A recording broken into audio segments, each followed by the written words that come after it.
Le voy a dar paso enseguida ya a nuestro corresponsal en Bruselas para que nos analice cómo ve la Unión Europea desde Bruselas el panorama europeo de la inmigración. A ver qué nos dice Papi, que estoy impaciente de conocer su opinión, siempre objetiva e informada. No sabría por dónde empezar. Desde luego no ha sido una semana hábil para la Unión Europea entre las vacaciones escolares de niños en Bélgica, que ha hecho que muchos funcionarios hayan tomado la semana libre, y una instrucción de seguridad que se le dio a todos los funcionarios que trabajan en la zona del metro Malbec, donde tuvo lugar uno de los 2 atentados de la semana pasada, de que se les recomendaba que trabajaran, si así lo deseaban, tranquilamente desde sus domicilios, porque esta semana había que, entre rehabilitar la zona del atentado y tomar medidas de seguridad adicionales, pues quizá no era la mejor semana para que estuvieran circulando por aquella zona, ¿no? Entonces, la Unión Europea no hay demasiadas noticias. Sí, acaso comentar que la semana que viene habrá un Consejo de Ministros de Defensa y se pensarán los oyentes que estoy cambiando de tema con relación al tema de los refugiados. Pues no. ¿La reunión es en Bruselas? Es en Bruselas la semana que viene y, de hecho, es que el ministro austríaco de Defensa ha dicho que ellos están dispuestos a lo que sea para parar a los refugiados, incluido enviar tropas a las fronteras, y no solo a la frontera griega o a la rumana, sino también a la frontera italiana si hace falta. Eso es importantísima. Esa noticia me interesa una barbaridad que la sigas de cerca. Sí, la semana porque que Austria viene, es verdad que ha ido a la vanguardia en contra de la política de Merkel, pero esto son palabras mayores. Sí, son palabras mayores y por eso me disculpaba de antemano, porque parecía que estaba cambiando de tema, pero no estaba cambiando de tema. Lo contrario. Y sorprende que la semana que viene la Unión Europea tenga un Consejo de Ministros de Defensa que, de hecho, el primer tema o el tema fundamental a tratar va a ser la cuestión de la inmigración. Sí. Luego, no sé si habrá un interés en conocer de una manera, como la estoy viviendo yo de primera mano, de cómo está Bélgica. A mí me gustó mucho, don Antonio, cuando usted calificó a Bélgica de que era un Estado sin nación. Exacto. Bueno, pues yo creo que los acontecimientos que están pasando en este país desde los atentados ya están demostrando a las claras que ni siquiera hay Estado. Uy. Es decir, no hay sociedad, no hay nación y además tampoco hay Estado. No, pero el Estado donde hay policía, donde hay ejército, donde hay jueces, sí, hay Estado. Ahora, es que no funciona ni la magistratura, es ahí que vamos. Hay fallos gravísimos de la magistratura estatales. Sí, eso es lo que le quiero explicar. Vamos a ver, no sé ni por dónde empezar, porque la situación es tan catastrófica. Pues la primera noticia que tenga a mano, cógela ella, y por ese hilo verás cómo llega a todo. La situación es tan desastre, tanto a nivel político, a nivel institucional, a nivel judicial, a nivel policial, que me sorprende que los medios españoles no lo hayan reflejado y se hayan quedado con que si los atentados hubo un fallo aquí, hubo un fallo allá. La situación es terrible. Voy a intentar explicarme. Los políticos belgas han estado los últimos 10 días echándose las culpas los unos a los otros. Unos se han echado la culpa porque la policía no funciona, otros porque no se controla a los emigrantes. ¿Ha sido en los partidos o el gobierno? Es que el gobierno es una amalgama de muchos partidos. Sí, pero digo, los que se han atacado echándose la culpa unos a los otros, ¿ha sido en el nivel del partido o en el nivel gubernamental? Nivel gubernamental. Eso es gravísimo. El ministro de Interior criticando al alcalde de Bruselas, el alcalde de Bruselas criticando al ministro de Interior. Eso es muy, muy grave. El jefe del sindicato de policía insultando al ministro de Interior. Yo recuerdo que en un país árabe aprendí una cosa, don Antonio, me decían, mucho ojo cuando se manifiesta la policía. Desde luego. Que viene un problema gordo, ¿no? Bueno, pues, y en la tesis fundamental de Lenin sobre las crisis de Estado, para distinguirlas de las crisis de gobierno, él no lo hizo con esa intención. Yo lo hago para no confundir. Él hablaba de la crisis de Estado. Se distinguen, según él, porque no se obedecen, porque han perdido autoridad las magistraturas, una palabra con la que designaba las autoridades del Estado. No solo magistraturas judiciales, sino las magistraturas políticas y militares. Así, la autoridad, cuando no es obedecida, crisis de Estado. En efecto. Voy a tratar de acumular datos y creo que las conclusiones a las que vamos a llegar muy bien. Van quizá a demostrar que el Estado está en una crisis muy grave. Sociedad, nación ya no había, porque es una sociedad sin valores la belga, claro, donde cualquier cultura que entre con determinada fuerza, con unos valores claros, va a poder imponerse sin ningún problema, pero es que ahora mismo hasta el Estado no está funcionando. Es que la característica de la nación es la creación de valores nacionales, de cultura nacional. Eso es lo que distingue una nación del Estado. El Estado puede incorporar técnicas de dominio extranjeras, organizativas del Estado, pero una nación no puede incorporar esos elementos traídos de fuera, porque la cultura nacional es autóctona. Y en Bélgica no hay cultura porque no hubo nunca nación, no hay cultura belga. En cambio, sí hay una cultura flamenca, pero que es la holandesa. Este es un tema que no se puede perder nunca de vista.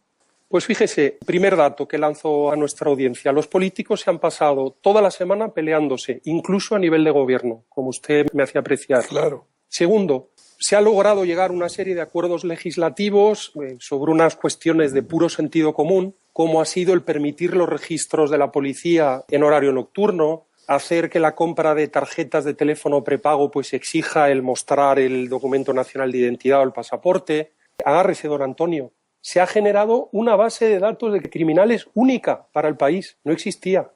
Y poco más. Eso es lo que se ha trabajado a lo largo de la semana. La policía, el sindicato de policía más importante, mandó una carta al ministro de Interior diciendo que ellos no se responsabilizaban de la seguridad del aeropuerto de Zaventem porque están mandando continuamente informaciones de que hay 50 radicales trabajando en los servicios del aeropuerto de Zaventem, del Aeropuerto Nacional de Bruselas. Según la policía, ellos están reportando, informando al Ministerio de Interior desde hace meses de que hay personas con acceso a los equipajes, a las cabinas de los aviones. Ellos los han investigado y que tienen una trayectoria islamista demostrada, clara, algunos incluso habiendo sido soldados en Siria, y que todo esto ha sido permanentemente ignorado por las autoridades políticas. Viene en El País, columna, una pequeña noticia, diciendo que el aeropuerto de Bruselas, como estaba hablando de él, abrirá hoy parcialmente. ¿Qué significa esto? Hoy han empezado con algunos vuelos de la línea aérea nacional, Brussels Airlines, la antigua Sabena. Hay algunos vuelos que ya han comenzado hoy. El principal problema que planteaba la policía, aparte del que he mencionado, era que ellos quieren empezar a hacer los controles, como se hace en muchos países con problemas de terrorismo, ya desde el exterior del aeropuerto, ¿no? Sí. Es decir, que a uno le controlan en el coche primeramente, segundo, antes de acceder a la instalación central del aeropuerto, pues uno ya pasa un detector de metales, los equipajes son controlados, etcétera, y ya a continuación se accede ya a los mostradores donde uno ya hace el registro para el vuelo. Entonces, todo esto ha costado bastante tiempo arreglarlo porque la policía decía que primero ni se le estaba respetando las llamadas que hacían de auxilio de que estaban teniendo que controlar a islamistas dentro del aeropuerto y segundo, que no tenían ni medios, ni dinero, ni recursos, ni instalaciones para llevar este trabajo. Esto se ha ido trabajando a lo largo de la semana y pues parece ser que ya a partir de hoy van a poder empezar a salir algunos vuelos. Vamos a ver, García Margallo, no estoy cambiando de tema, ha atribuido los fallos de la seguridad belga a la descentralización política. Yo he estado al habla con gente especializada, no puedo dar mucho detalle en antena, con gente con responsabilidades muy importantes en temas de seguridad en España.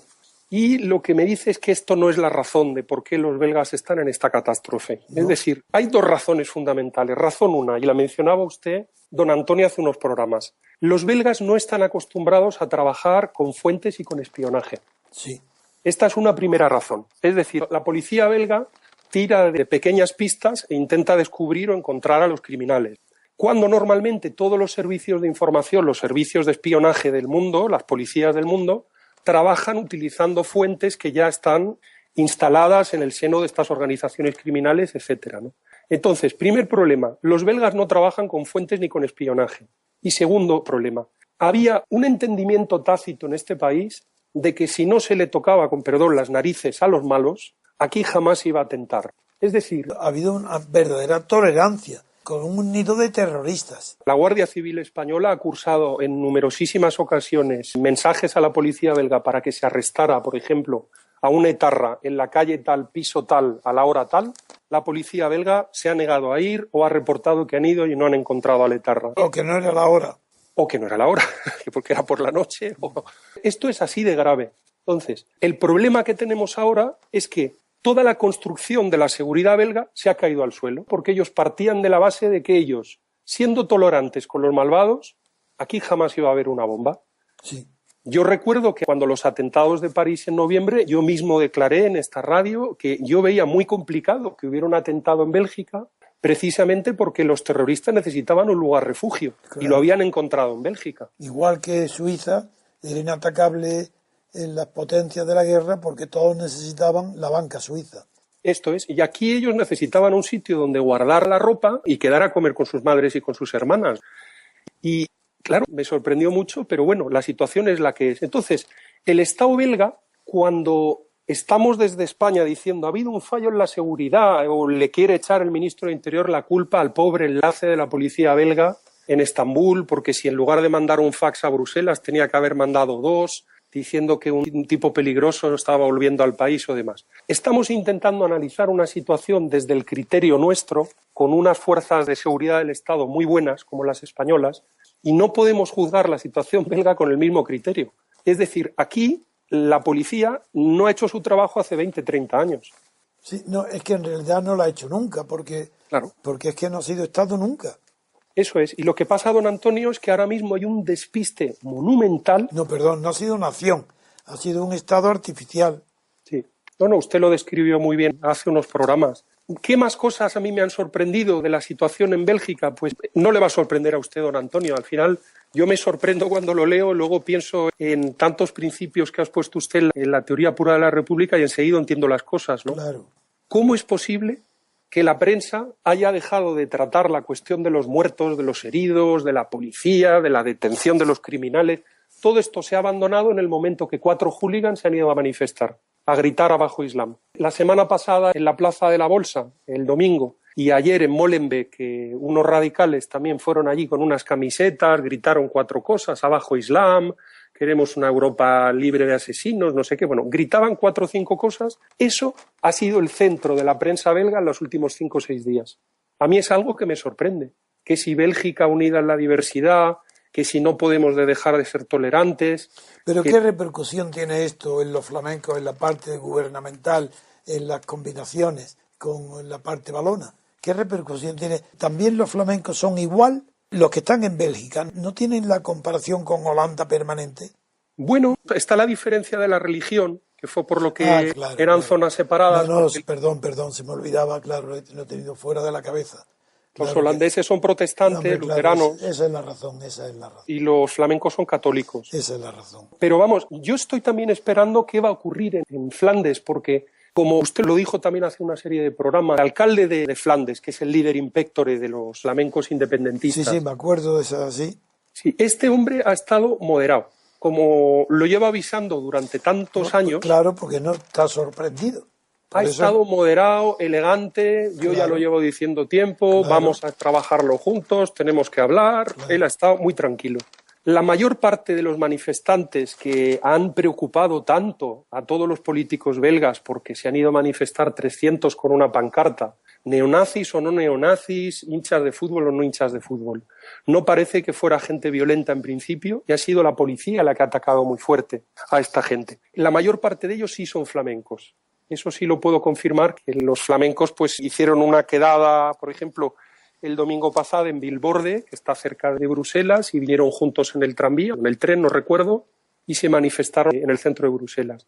La sociedad belga está completamente despistada. Se ha hecho una encuesta hace unos días y 8 de cada 10 belgas cree que va a volver a haber un atentado. 3 de cada 10 belgas, don Antonio, no se atreven a salir a la calle. Sí, eso se ha reflejado en algunos comentarios aquí en la prensa española, pero muy débiles. Sí. Los hoteles, bueno, salían unas entrevistas, de hecho, a responsables de la cadena española, NH, que tiene muchos hoteles en Bruselas. Sí. Y ellos decían, una persona, declaraba, fijaros, normalmente tenemos ahora un 90% de ocupación y estamos entre un 15 y un 20%. Uf. Un fenómeno que también ha ocurrido en Londres y en París. En Londres he leído estadísticas de que hay una bajada bastante importante, en torno al 25-30%, y que esto en París se eleva casi a un 50%. Pero es que Bruselas se ha vaciado. Las calles están vacías. El Estado, para mostrar que está haciendo algo, mueve los coches de policía, les enciende las sirenas. Ayer tuve a ver cómo está el mercado inmobiliario en Bruselas. Bueno, eso va a ser tremendo, ¿no? Pero esto los pisos de segunda mano veréis. Eso va a ser tremendo. Esto daría para hablar una hora, Antonio. Ya. Porque son donde se van a notar los síntomas de que no es una nación. Yo recuerdo, don Antonio, fíjese, cuando yo vine a vivir a Bruselas en el 96, el aeropuerto de mi ciudad, Alicante, tenía los mismos pasajeros que el aeropuerto de Bruselas. Uf. Fíjese, 6 millones de viajeros en aquel momento. Bueno, pues hoy... Bueno, también lo da la cercanía de las comunicaciones por carretera con Francia y Bélgica, que está al lado. Pero fíjese, desde entonces, el aeropuerto de mi ciudad ha subido a los 10 millones y pico de pasajeros, y el aeropuerto de Bruselas está en 23,5. Uf, Camino de 24 millones de pasajeros. Eso sí que ha sido un aumento espectacular. Espectacular. Y solamente por la burocracia europea. Claro, no solo la burocracia, porque en esta Europa de intereses mercantiles hay que tener en cuenta que muchas multinacionales se han basado en Bruselas. No solo a la burocracia del empleado, sino los patronos que tienen que ir al centro de la burocracia a resolver sus problemas. Por eso están las asociaciones empresariales, las delegaciones de las grandes multinacionales norteamericanas. Pero aún así tienen más tráfico que Estrasburgo. Sí, ¿dónde va a parar? Por supuesto. Es decir, Bruselas se ha convertido en un centro donde se pueden hacer muchas cosas al mismo tiempo. Si tiene que hacer un negocio en Alemania, puede encontrar un buen despacho de abogados que le asesore, de alemanes. Sí. Al mismo tiempo se reúne con un cliente o con un socio para un tema mercantil, y al mismo tiempo puedes intentar influir en las instituciones, hablando con los funcionarios europeos o intentando recibir una subvención, etcétera. Entonces, todo esto está completamente descolocado ahora. Los vuelos están siendo desviados a Maastricht, está en Holanda, están siendo desviados a Ámsterdam, en Holanda, están siendo desviados a Lille, en el norte de... La noticia que dice que se reable parcialmente, ¿se refiere a las compañías o a pistas? ¿Qué es parcialmente? Yo había oído que nada más iba a haber hoy era una apertura simbólica, que iba a haber apenas unos pocos vuelos de Brussels Airlines, de la antigua Sabena. Sí. Y a partir de ahí no se sabía prácticamente nada. De hecho, para seguirle mostrando a usted, don Antonio, la catástrofe en la que está este país, mañana los camioneros van a bloquear el país. Porque en principio, desde el 1 de abril hay que aplicar una tasa por utilización de las infraestructuras, y en mitad de toda esta catástrofe de seguridad, los coches de policía, las ambulancias, los políticos peleándose, etcétera, etcétera, mañana se va a paralizar todas las autopistas del país. Y eso va a coincidir también con la situación en Francia, que no es nada favorable a disminuir los daños que puede producir en Bélgica estas nuevas huelgas. Sí. A mí, aunque me repita don Antonio, me sigue sorprendiendo que la prensa belga le haya dedicado tanta importancia a las manifestaciones de unos cientos de extremistas gritando abajo el Islam, y muy poca gente se ha dedicado a estudiar, oye, vamos a tener que cambiar nuestro enfoque en la seguridad nacional, vamos a tener que cambiar la manera en la que trabajan nuestros políticos. Hay tal susto que un enemigo común es siempre lo que parece que atenta a la socialdemocracia, que es la extrema derecha, y en eso se han centrado toda la semana, en decir que no puede haber camisas negras en Bélgica y que esto no puede ser. En la noticia que te informé antes del país sobre el aeropuerto, daba unos datos que te los recuerdo, porque en el aeropuerto hasta los ataques circulaban o transitaron 22 millones de viajeros al año, y que lo que funciona ahora ni llega al 20% de su capacidad, y se espera que esto no va a aumentar durante varios meses.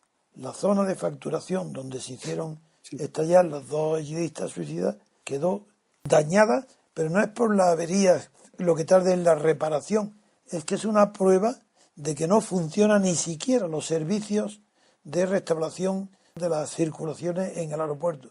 Así que no es que solo esté por razones políticas disminuida su capacidad de servicio, sino que además tampoco están arreglados los daños padecidos. Sí, es el caso. Vamos, yo por lo que he observado en las fotos, el problema es que se ha caído el techo del aeropuerto. No es lo que hemos visto en las fotos espectaculares de la televisión o de la prensa, que se ven estos cristales, ¿no?, en la fachada del aeropuerto que han sido dañados por la explosión. Y otra cosa que están haciendo es el temor a que haya también yidaísmo oculto en el personal del aeropuerto. Eso es el colmo. Ha sido un bombazo. De hecho, en el diario de Limburg se publica esto el miércoles. Ha sido un bombazo absoluto en Bélgica. Es decir, el jefe del sindicato de policía... Entonces hay una sospecha general.